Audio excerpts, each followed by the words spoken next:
latest update, you're going to be happy to hear that you now have control or more control over your AI bot and how and when it engages with your leads, whether they're brand new leads or leads that have been previously added to your CRM system.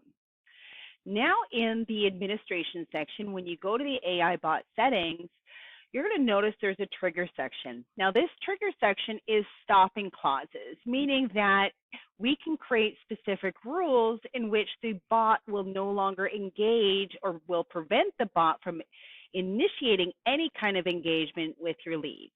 Now this again can be at the time of registration, so perhaps there's a specific source of lead that you do not want the bot engaging with. So they're coming from a certain website or a Facebook ad. You can do it by tag. So if a certain tag is added to a lead at the time of registration or any time thereafter, so perhaps we've been communicating with this lead and we put a tag on them, that would automatically trigger that AI bot to no longer be responsive. Or we can also do it by lead type. So for example, if we're generating rental leads, but we don't want the AI bot interacting with those rental leads, we can set that rule so that the bot no longer does that on any lead that comes into your system or is turned into a lead with a lead type of rental. Now, we have the lead type rental already selected. I'm also going to add one for lender qualify so we can test both or show both of these scenarios. Make sure that whenever you are adjusting any of these triggers, that you scroll down and make sure you save those changes. Now, if we go back to the main dashboard, we're going to notice that there's a couple of leads already sitting in the system here. So we have the bot test as well as the bot rental. Now, the bot rental is a lead that was created, and you can see it was created at 7:53 a.m. It is now 8:19. We can go into this bot rental, go into the SMS, and we can see that in this case, the lead, in fact, did reply to the initial text that was sent to them. We can also identify that the AI bot did not engage with this lead because we set the rule that it's not to engage on a lead that came in as a lead type rental, or if we change that lead type to rental at any time. Now, the next lead here is a bot lead, a test lead that had already engaged with this lead. So we can see there's a tag on there that indicates that the bot has been engaged with this individual. And down in the SMS, we can also see that this bot was engaging. Now, one of the stopping clauses that we put was the tag. So meaning that if we apply that tag, lender qualify, the bot is now going to trigger to turn off because this was one of the stopping clauses. So we're going to turn on that lender qualify tag and go done. So now this is on the lead. I'm going to go on my phone and I am going to just send a text message to this number. I'm just going to go next year and reply to that. Now this text is going to come into the system and we're going to notice it in here because I sent it to the AI bot from this number. It should generally show up in here. And I'm going to go SMS, and we can see here that I did reply next year. Now, the bot has now been triggered to no longer be responsive to this lead simply because of that tag. So let's give it a moment for the system to recognize that the lead has replied to this text message, allowing it to determine that the bot is no longer to respond. Now that we've given it some time for the system and the bot to recognize that this lead has replied, again, making note that we had the stopping clause of lender qualify so the bot no longer engages, we can now see in the AI bot section that the AI bot has now automatically been toggled to turn off, meaning that you are now in full control of this conversation. So that tag as a stopping clause dismantled that bot from engaging any further with this lead. Now, another further update that we have had with the AI bot settings is, of course, when you start to engage the lead. So let's say in a system where perhaps we have been engaging with the lead, and let's say the AI bot was on. Now, anytime you are responding, so let's say the AI bot was previously engaged with this lead, and you now step in and have a conversation. So you now personally reply to that lead, whether it's through the CRM or through your CRM app. The system is now going to recognize that you personally have stepped in, which is also going to automatically turn that AI bot off. So let's take a look and see how that works from a registration standpoint. So I'm going to simply go onto this website, and I'm going to register on a different browser. So give me one moment here. So I come in as a new lead. So let's just go on here, and we're going to register on this website. Now, I'm going to register in this case as a buyer lead.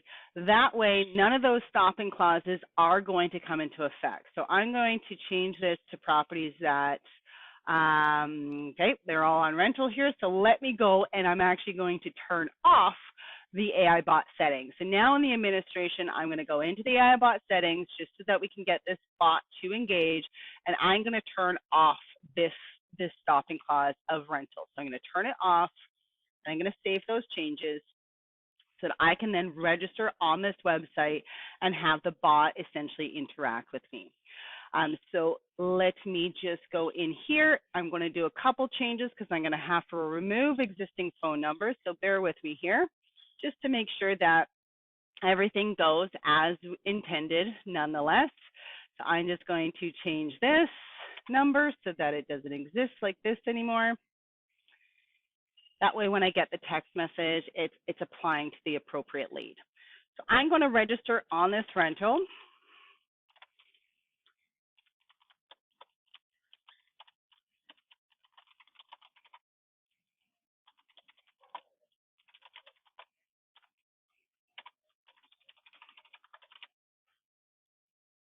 So now I'm registering as a new lead into the system. I'm going to go and just finish the form here.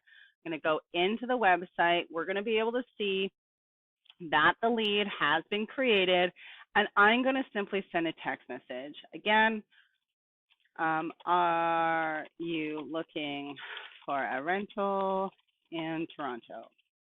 Question mark. So I'm going to send that to myself. That text message is going to come through in just a moment here for me to be able to reply to. So give me one moment here. All right, so now that we can see that the AI bot has now engaged or interacted with this lead, we can also identify the tags that have been added. Obviously the AI bot engaged tag, and then because the lead replied, we have the interested tag also applied. Now, in addition to those previously set stopping clauses that, again, you can preset in your AI bot settings, there's two actual ways that we can disengage this bot. One is, of course, turning off the AI bot, and one now is essentially replying to this lead. Now, please note, if we are turning off the AI bot manually or at any time, the system is no longer allowing you to turn it back on. So if we go to turn it off, you are going to get a little pop-up letting you know that you are unable to resume the bot once you have muted it. So once you've turned it off, it is off. Okay, so I'm going to select no. But again, if you're stepping in, because this has happened to, I'm sure, many of you, where now you're replying to the lead because they replied back, it's now going to trigger that bot to also turn off, right? So I can say, for example, how many bedrooms? Just as an example. Now, because I'm replying to this lead, this is actually going to automatically trigger the bot to turn off. And we're just going to have to give it, you can see right here, that because I stepped in and replied, it automatically turned the bot off so that now you are in full control of the conversation. So just to quickly recap all of these updates, you now have that ability. So in your AI bot settings, if we go over here, We now have these triggers. So the stopping clause triggers that will either automatically stop that bot after the lead's in your system by adding a specific tag or changing the source or changing the lead type. And it could be tags to multiple, more than just one. And this can also be at the time of registration, right? So if we have a specific lead type that's coming in or leads coming from a specific source, for example, we can have it so that the bot doesn't even try to engage with these leads. Then, of course, we have the settings once we're in the lead, where if the agent yourself is now, the lead replies, you reply back to that lead, the system is going to recognize that and automatically stop the bot from engaging any further with that lead. And again, if we go to manually turn off the AI bot, it's going to let you know that we can't turn this back on once it's off. Should you have any questions with respect to this update, please contact support@agentlocator.ca.